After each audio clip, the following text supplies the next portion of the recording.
이 소식을 좀 입체적으로 짚어주기 위해서 북한 전문가, 군사 전문가 두 분, 그리고 이현정 의원 나오셨습니다. 어서 오십시오. 네, 안녕하세요. 안녕하세요.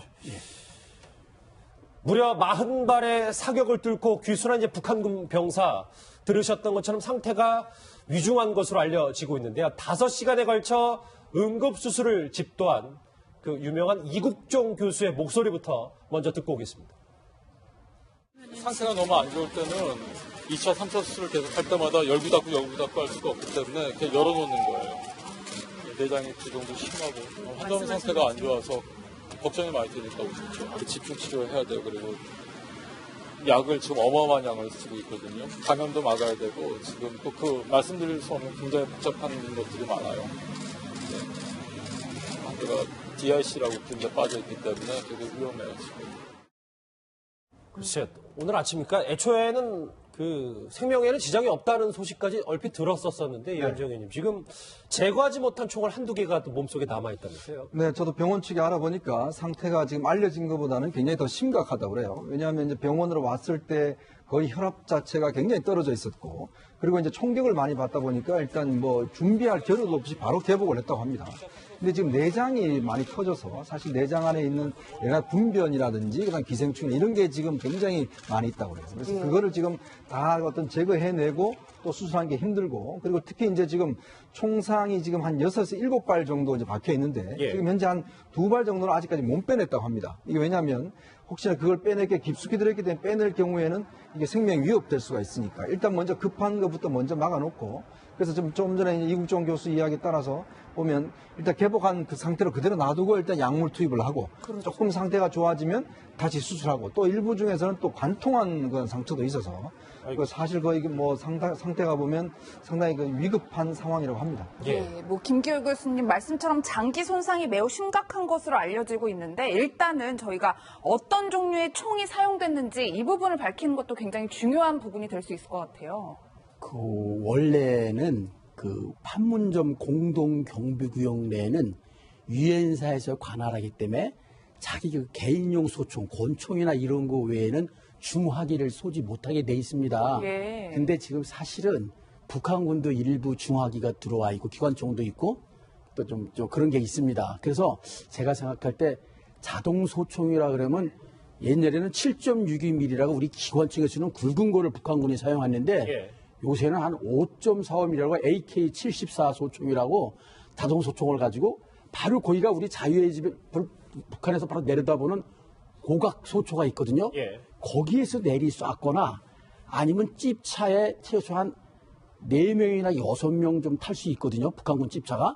그 나머지 인원에서 또 같이 쐈거나 해서 한 40여 발이 어깨, 뭐 등, 다리, 그리고 이 등에서는 복부를 관통하고. 근데 북한군 소총은 제가 그것까지 연구를 못해. 우리 소총은 5.56mm 가늘어도 조우손이라 그래가지고 이게 빙빙빙빙 돌아가기 때문에 들어갈 때는 조그만 구멍으로 들어가는데 이제 나올 때는 이게 확 해져서 나오니까 아마 지금까지 사망을 안 했다면 그게 천우신조가 아닐까.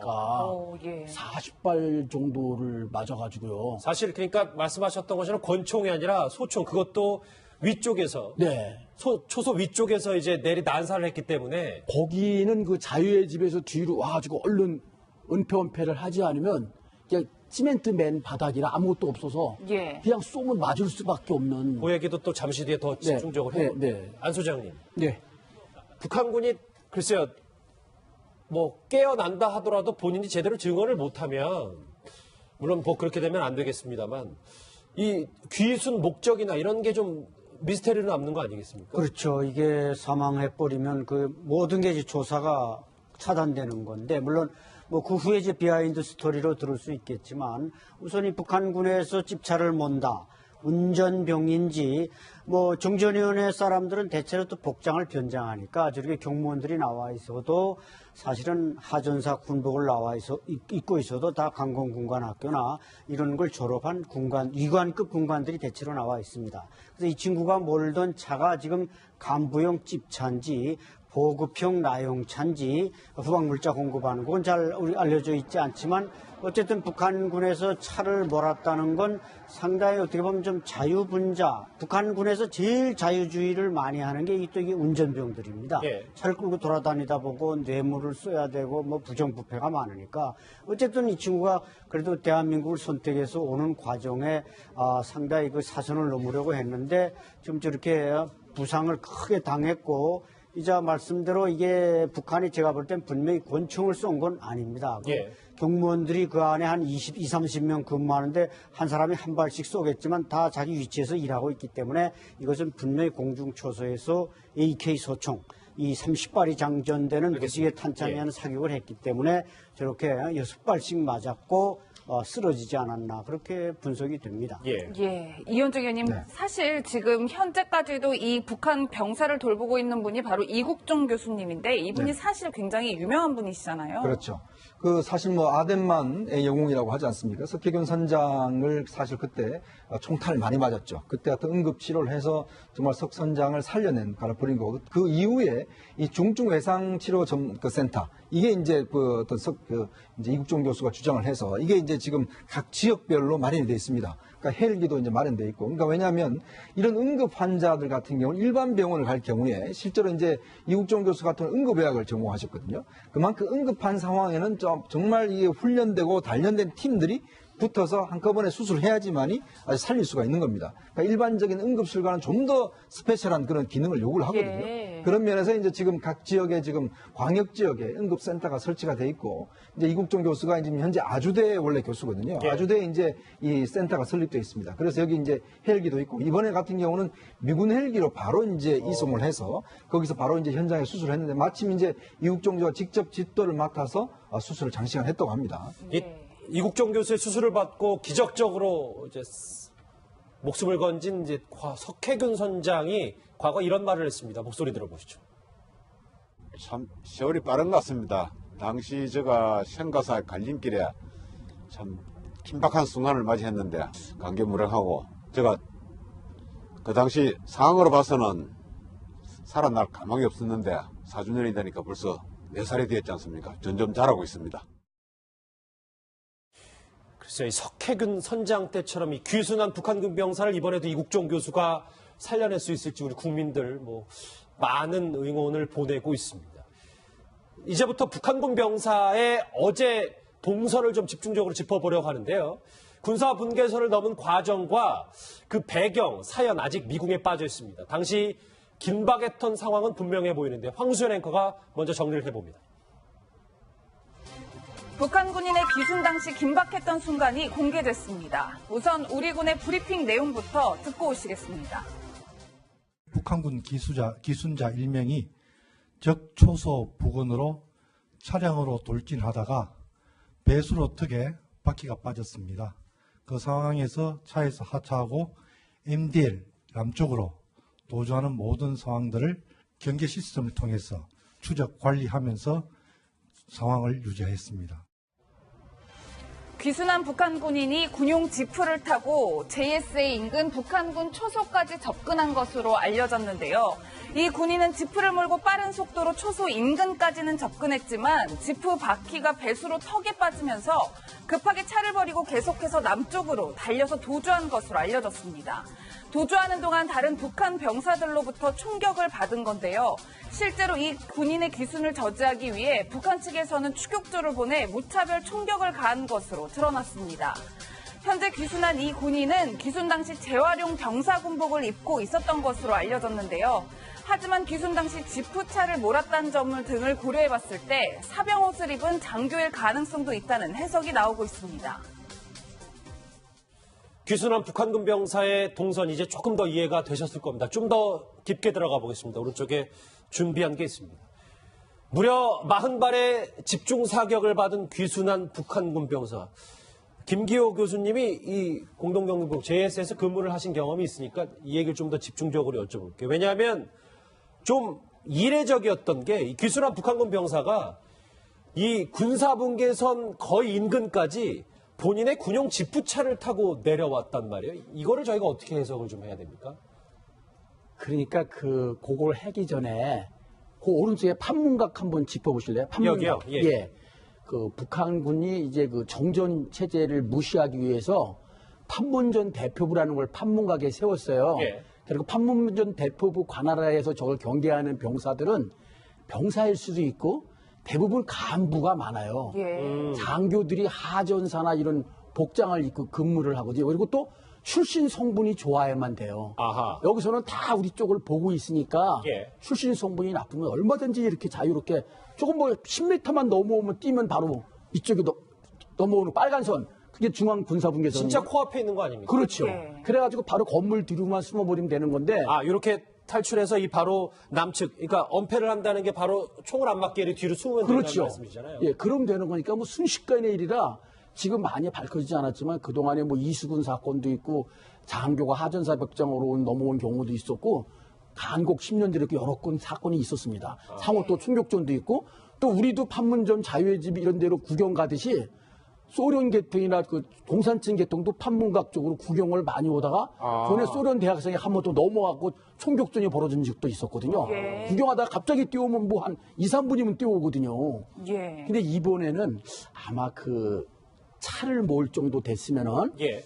그 슬쩍 그 평상시에 불만이 있어서 북한 체제에 어허. 우리 쪽을 좀 동경하고 있었거나 아니면 뭔가는 잘못을 저질러서 더 이상 거기에 있기 어려웠을 그런 상황이 있었을지 않을까 하는 좀 추정을 해볼 수가 있습니다. 알겠습니다. 예, 그리고서 예. 딱 빠졌을 때 뭔가 고장나서 고치는 것처럼 해가지고 바로 뛴다는 것이 아하. 예, 저게 그 은폐물인 대로 빨리 돌았어야 되는데 그렇죠. 예, 곡을 좀 못 들은 것 같습니다. 아, 그러니까 도락에 빠졌을 때 차량이 고장 난 척하고 예. 곧바로 귀순을 시도한 게 뛰었다. 뭐 이런 말씀. 네. 예, 안 소장님 말씀을 종합해 보면 뭐 병사일 수도 있지만 장교일 가능성도 있고 또 출신 성분이 매우 좋다라고 말씀해 주셨는데 그렇다면 도대체 왜 기순을 선택했을까요? 그렇죠. 이제 소속이 중요한데 저 군인이 과연 집차를 몰고 개성 시내에서 출발한 건지 아니면 그 JSA의 어떤 보급품을 나르는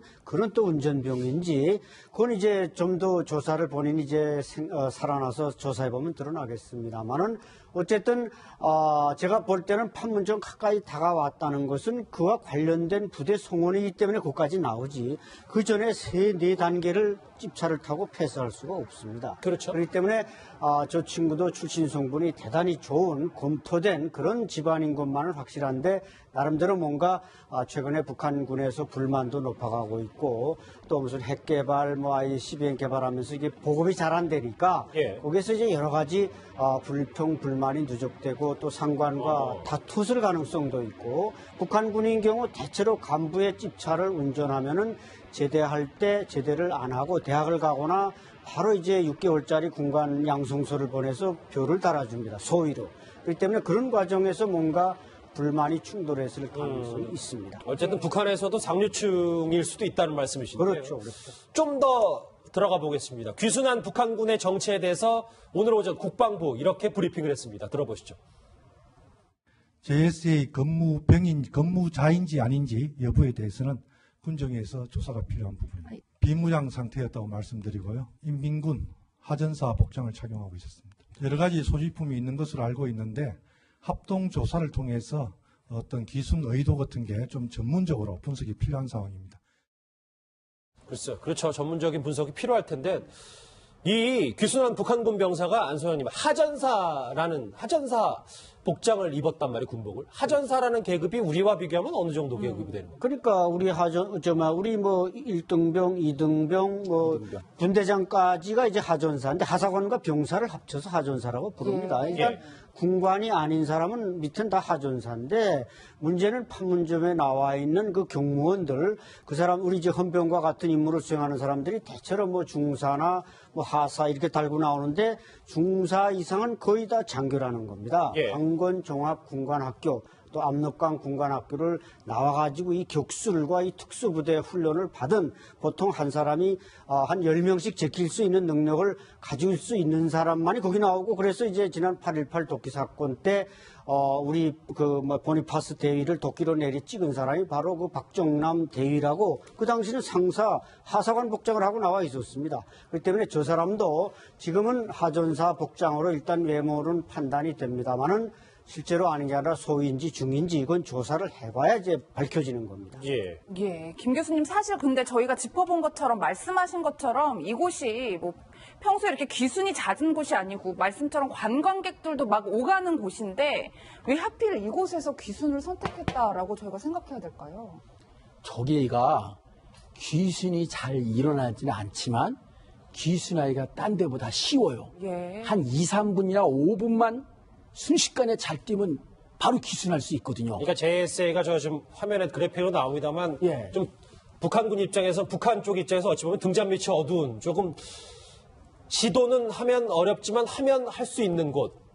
그 지금 일어나는 곳은 불행하게 총을 많이 맞았는데 그 1998년인가 오른쪽에 보면 지금 저 건물 5개 있고 오른쪽에 또 있거든요. 예. 오른쪽으로 기순했을 때는 감쪽같이 기순했거든요. 잠시만요. 이 화면을 예, 화면에 보면 그 북측 남측 거기 중립국 감독위원회라고 하나 둘 셋 다 6개 건물 있지 않습니까? 예, 여기 있어. 예, 거기 감독님 요거 조금만 더 한번 네. 뭐 저 주변을 해주시겠어요? 예, 그 건물 우측으로 예, 그 우측으로 그 1998년에 변용관 상위라고 그때는 하전사 복장을 끌고 보니까 우리 한 대위급쯤 돼요. 소위, 중위, 거기는 상위, 대위로 이렇게 나오거든요. 예. 그래서 한 상위면은 중위보다 높고 대위보다 낮은 그런 계급인데 거기 오른쪽으로 이렇게 왔을 때는 그 감쪽같이 왔거든요. 아, 이쪽으로 왔을 때는 좀 그때는 수월하게 왔었는데 이번에는 이쪽으로 와서 총격을 받은. 예, 그 아마 초소에서 감지되는 많이 보이기 때문에 좀 그랬던 것 같아요. 예. 예. 이윤정 의원님, 근데 네. 저는 궁금한 점이 사실 기자들이요, 여기 JSA 취재 많이 가잖아요. 그렇죠. 그리고 관광객들도 다니는데 어제 대낮이었단 말이에요. 네. 혹시나 민간인이 있었으면 굉장히 위험했겠다 이런 생각이 들더라고요. 그렇죠. 어제 그 시간 자체가 보면 오후 이제 3시쯤이니까 사실 이제 그동안 우리가 이제 그 JS를 가보면 이제 군인들이 이렇게 나와 있지 않습니까? 근데 이제 보통 때 같은 경우는 나와 있지 않습니다. 나와 있지 않고 이제 예전에 그 남북이 합의해서 평상시 때는 나와 있지 않고 이제 어떤 뭐 행사나 손님이 올 때만 이제 나가 있는 상황이고 그다음에 이제 CCTV가 다 이제 장착이 돼서 그걸로 이제 일제 감시를 하고 있거든요.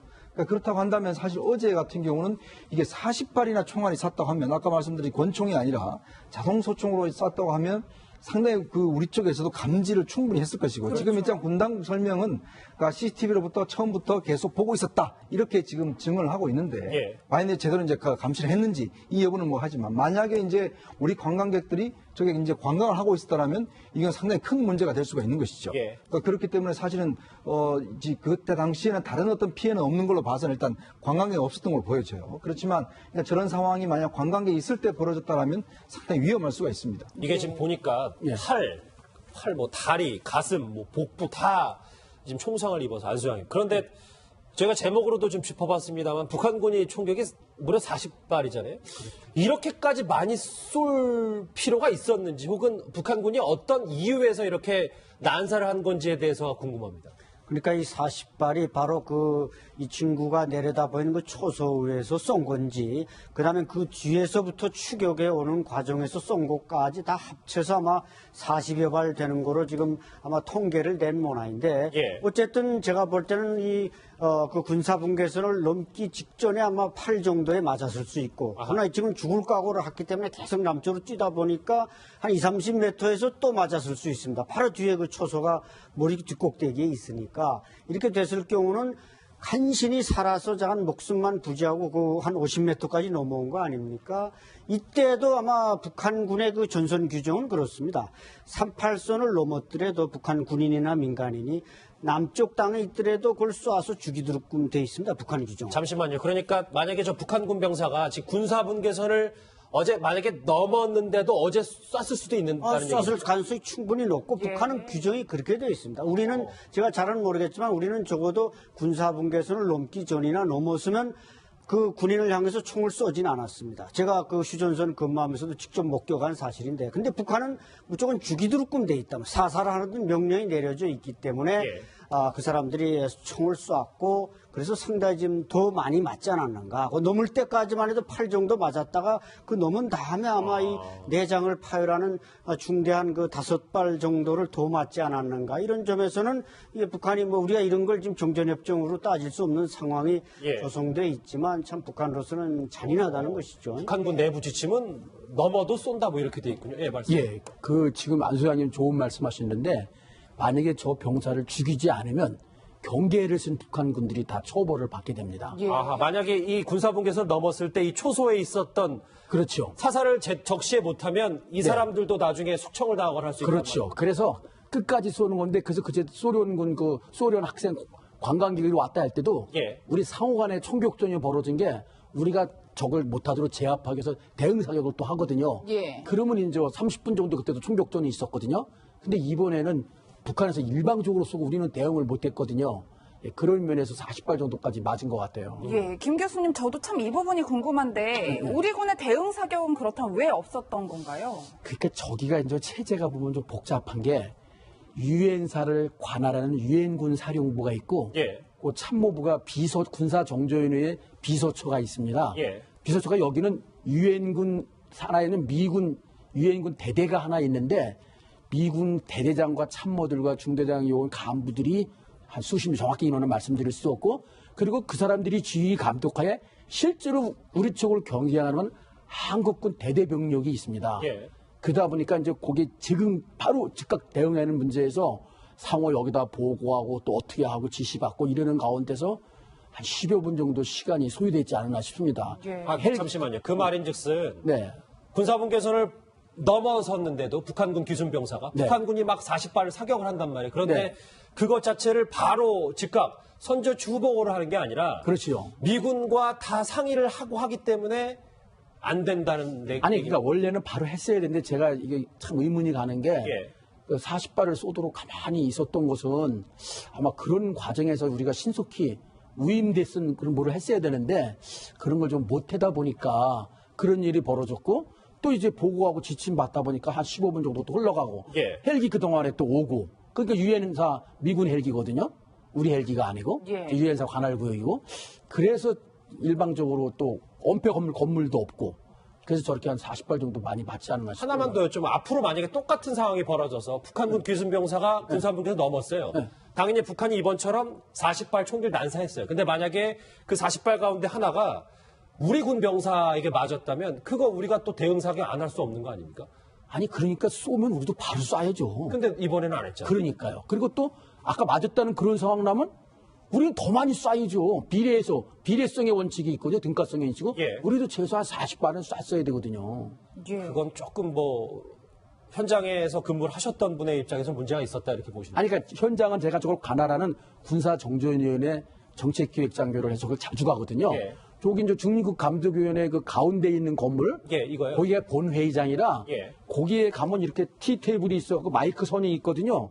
그 마이크 선을 기준으로 남과 북이 갈라져요. 예, 저도 화면에서 본 것 예, 같아요. 그 안에는 서로 같이 있게 되고 나머지 건물은 이렇게 우리 왜 선글라스 딱 쓰고 영화에도 나오지만 그러고 있지 않습니까? 예. 그러기 때문에 서로 이제 바로 즉각 알겠습니다. 총격전을 하고 그다음에 증원 기동 타격대라 그래가지고 몇 분 만에 증원할 수 있는 기동 타격대가 있거든요. 예. 그러니까 그런 것들은 즉각적으로 가서 기동 타격을 들어가서 5분 대기조라고 통상 예. 가서 했는지 안 했는지 다 보고 있거든요. 알겠습니다. 네. 일단 알겠습니다. 예, 일단 이현정 의원님 네. 우리 군의 대응에 대해서도 여러 가지 목소리가 나올 것으로 보이는데 실제로 쓰러져 있는 병사를 발견하고 구출하는 데까지 한 25분 정도가 걸렸어요. 네. 상당히 좀 시간이 많이 소요됐다 이런 평가들이 있더라고요. 그렇죠. 일단 지금 우리 군 대응에 몇 가지 문제점이 좀 드러나고 있는데요. 예. 송영무 장관이 국회에 나와서 과연 그 북한의 총이 만약 우리 MDL 쪽을 넘어왔느냐, 즉 뭐냐면 북한의 총이 그냥 북한 내에서만 이루어졌으면 문제가 아닙니다. 그렇죠. 근데 만약 총탄이 MDL을 넘어왔으면 이건 우리에 대한 도발이거든요. 자, 그럼 우리가 이것에 대해서 응사를 해야 됩니다. 자, 근데 지금 송영무 장관이 넘어왔다라고 이야기를 했어요. 자, 그렇다면 그 48... 넘어온 건 확실하다. 네, 오늘 MDL에 대해서 넘어왔느냐 하니까 그렇다라고 오늘 이제 국회에 답변을 했습니다. 예. 자, 그렇다면 넘어왔음에도 불구하고 왜 그러면 응사를 하지 않았냐라는 문제가 생깁니다. 자, 그러면 과연 우리 군의 설명과 같이 처음부터 이 상황을 보고 있었느냐? 아니면 뒤늦게 파악을 했느냐? 그렇죠. 이 논란이 있을 수가 있어요. 두 번째는 지금 이 넘어온 북한군이 이제 쓰러져 있지 않습니까? 근데 쓰러져 있을 때 우리 군들이 포복을 내서 가서 구했는데 그게 한 20여 분 정도 걸렸단 말이죠. 예. 자, 그렇다면 지금 일단 우리 지역에 온 사람 아니겠습니까? 그렇다면 우리 지역에 왔을 때는 우리 군들이 즉각 가서 그 사람을 일단 빨리 구해와야 되는데, 그러니까 물론 이제 그 포복을 간 것은 이제 우리 군에 혹시나 총격이 있을까 한 것인데, 문제는 그렇다면 우리 군에서 응사를 해서 엄호를 해서 그 사람 구해와야 되는 게 어떤 우리의 수칙이라고 보여진다면, 근데 왜 그걸 안 했냐는 것이죠.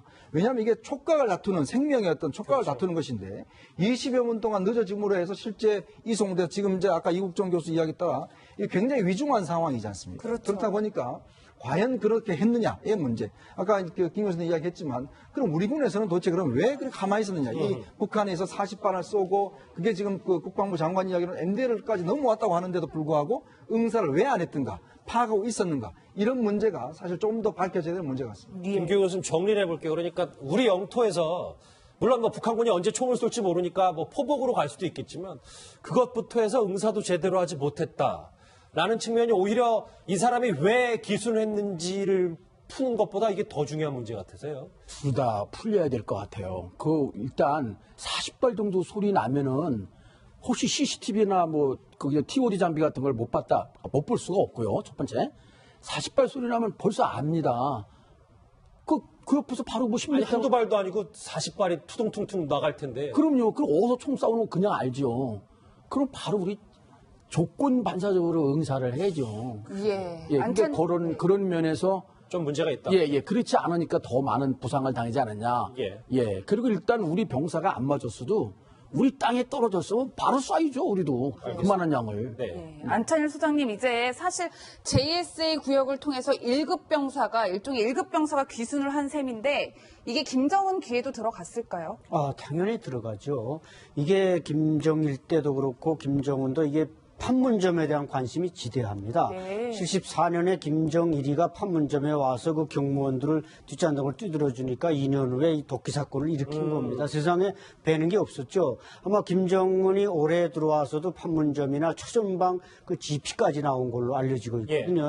그래서 이 친구들이 뭔가 지금 뭔가 그 뭐 도취가 되어 있는지 자간 이 귀순병사가 지나가는 걸 제때 발견 못했다가 아마 마지막 단계에서 발견하고 저렇게 집중 사격을 한 것으로 알려지고 있는데 만약에 이자 말씀들 하신 대로 저 총탄이 우리 구역에 떨어졌다든지 또 북한이 저렇게 자동 화기로 사격했다든지 이런 건 엄연한 군사정전협정 위반 행위입니다. 물론 북한은 군사정전위원회에서 뛰쳐나가서 지금 조선인민군 판문점위원회라는 걸 만들어가지고 제멋대로 가고 있지만 우리가 이걸 따질 건 따져서 뭔가 정전체제 북한을 다시 끌어들이는 그런 시스템을 만들어가야 하는 것입니다. 이번 기회에. 북한군 병사의 돌진 귀순 얘기 오늘 오전 움직이는 소식 전문가들과 함께 짚어봤습니다. 두 분의 군사 전문가 김기호 교수, 관찰 소장님 여기서 인사를 드리겠습니다. 얘는 유엔사에서 관할하기 때문에 자기 그 개인용 소총, 권총이나 이런 거 외에는 중화기를 쏘지 못하게 돼 있습니다.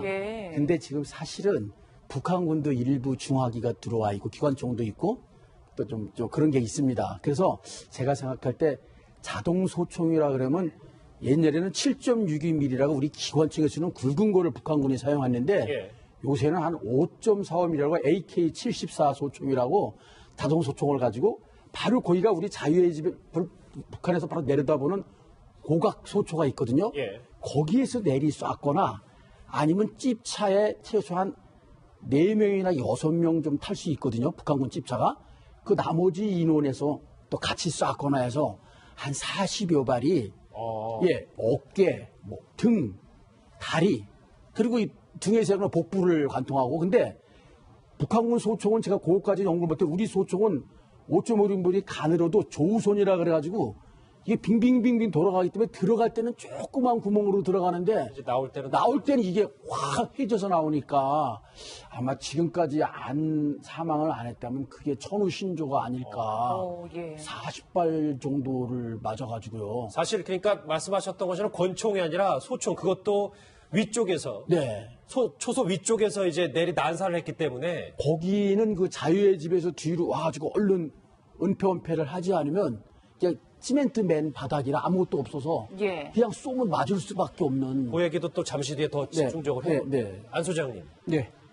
북한군이 글쎄요, 뭐 깨어난다 하더라도 본인이 제대로 증언을 못하면 물론 뭐 그렇게 되면 안 되겠습니다만 이 귀순 목적이나 이런 게 좀 미스테리로 남는 거 아니겠습니까? 그렇죠. 이게 사망해버리면 그 모든 게 이제 조사가 차단되는 건데, 물론 뭐 그 후에 이제 비하인드 스토리로 들을 수 있겠지만, 우선 이 북한군에서 집차를 몬다.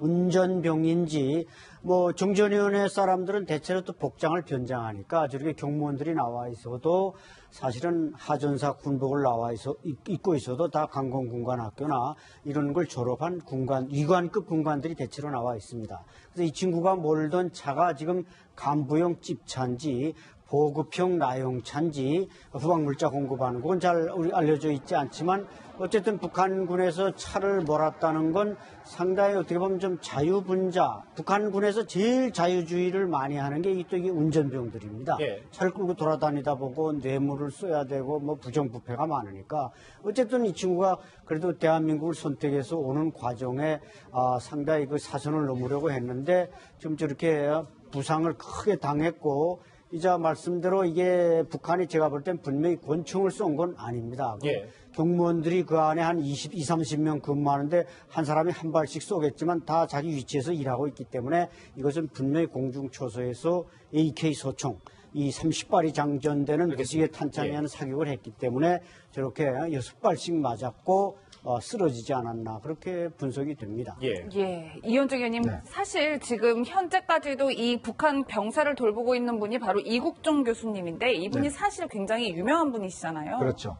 그 사실 뭐 아덴만의 영웅이라고 하지 않습니까? 석혜균 선장을 사실 그때 총탄을 많이 맞았죠. 그때 같은 응급 치료를 해서 정말 석 선장을 살려낸 가라버린 거고, 그 이후에 이 중증 외상 치료 센터, 이게 이제 이제 이국종 교수가 주장을 해서 이게 이제 지금 각 지역별로 마련이 되어 있습니다. 그러니까 헬기도 이제 마련되어 있고, 그러니까 왜냐하면 이런 응급 환자들 같은 경우는 일반 병원을 갈 경우에 실제로 이제 이국종 교수 같은 응급의학을 전공하셨거든요. 그만큼 응급한 상황에는 정말 이게 훈련되고 단련된 팀들이 붙어서 한꺼번에 수술해야지만이 살릴 수가 있는 겁니다. 그러니까 일반적인 응급실과는 좀 더 스페셜한 그런 기능을 요구를 하거든요. 예. 그런 면에서 이제 지금 각 지역에 지금 광역 지역에 응급센터가 설치가 돼 있고, 이제 이국종 교수가 지금 현재 아주대 원래 교수거든요. 예. 아주대에 이제 이 센터가 설립돼 있습니다. 그래서 여기 이제 헬기도 있고, 이번에 같은 경우는 미군 헬기로 바로 이제 이송을 해서 거기서 바로 이제 현장에 수술을 했는데, 마침 이제 이국종 교수가 직접 집도를 맡아서 수술을 장시간 했다고 합니다.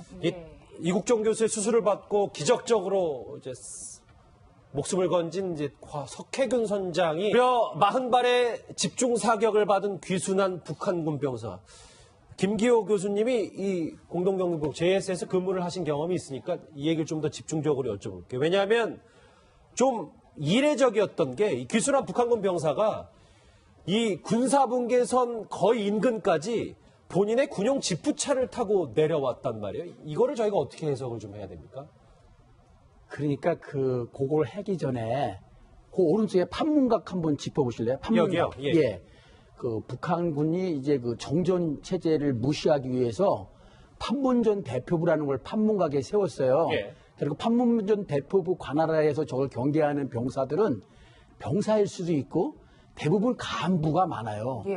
장교들이 하전사나 이런 복장을 입고 근무를 하거든요. 그리고 또 출신 성분이 좋아야만 돼요. 아하. 여기서는 다 우리 쪽을 보고 있으니까 예. 출신 성분이 나쁘면 얼마든지 이렇게 자유롭게 조금 뭐 10m만 넘어오면 뛰면 바로 이쪽에 넘어오는 빨간 선, 그게 중앙군사분계선. 진짜 코앞에 있는 거 아닙니까? 그렇죠. 예. 그래가지고 바로 건물 뒤로만 숨어버리면 되는 건데. 이렇게 탈출해서 이 바로 남측, 그러니까 엄폐를 한다는 게 바로 총을 안 맞게 뒤로 숨으면 된다는 그렇죠. 말씀이잖아요. 예, 그럼 되는 거니까 뭐 순식간의 일이라 지금 많이 밝혀지지 않았지만 그동안에 뭐 이수근 사건도 있고 장교가 하전사 벽장으로 넘어온 경우도 있었고 간곡 10년 뒤에 여러 건 사건이 있었습니다. 상호 또 충격전도 있고 또 우리도 판문점 자유의 집 이런 데로 구경 가듯이 소련 계통이나 그 동산층 계통도 판문각 쪽으로 구경을 많이 오다가 전에 소련 대학생이 한 번 또 넘어가고 총격전이 벌어진 적도 있었거든요. 예. 구경하다가 갑자기 뛰어오면 뭐 한 2, 3분이면 뛰어오거든요. 예. 근데 이번에는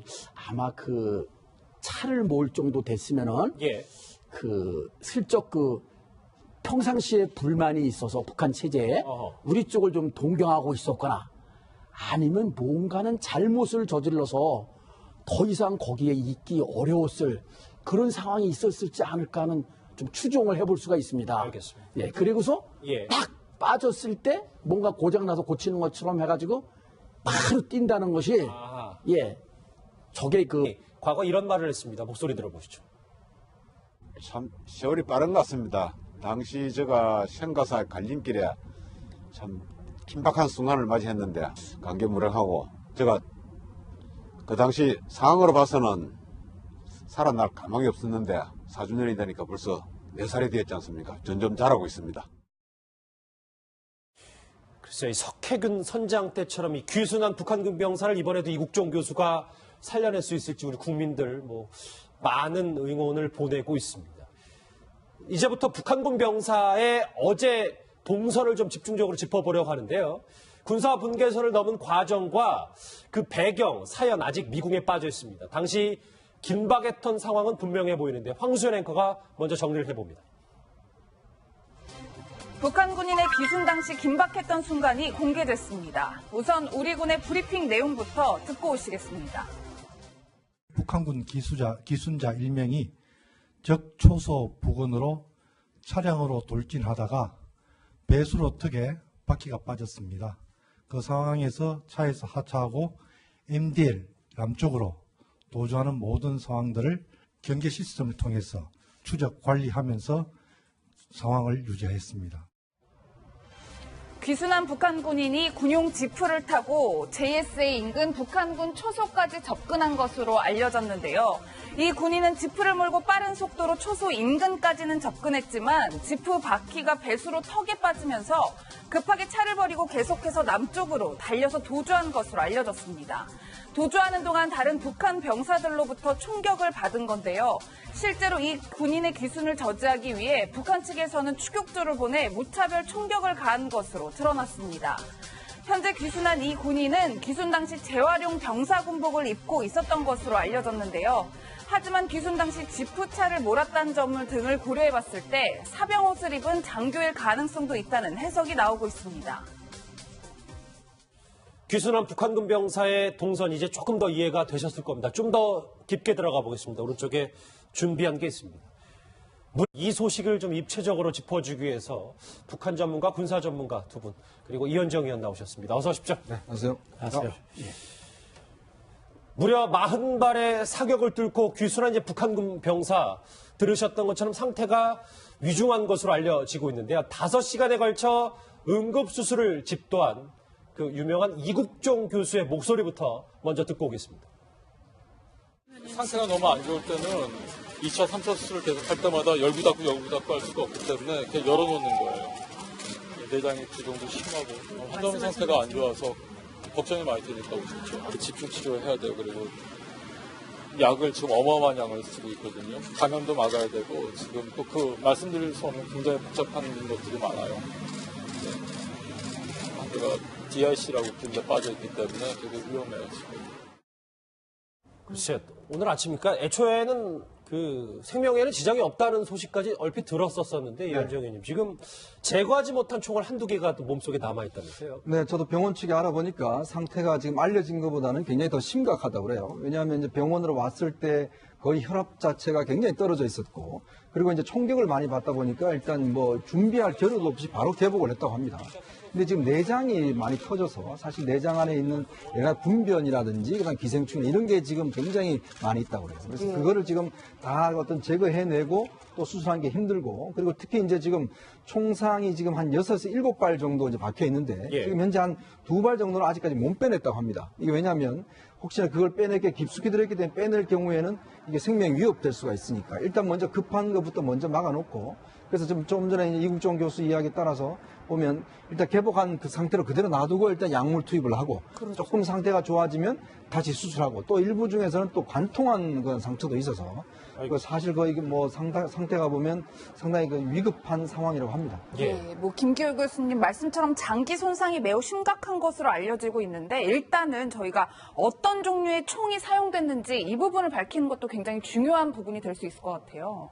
그 원래는 그 판문점 공동 경비구역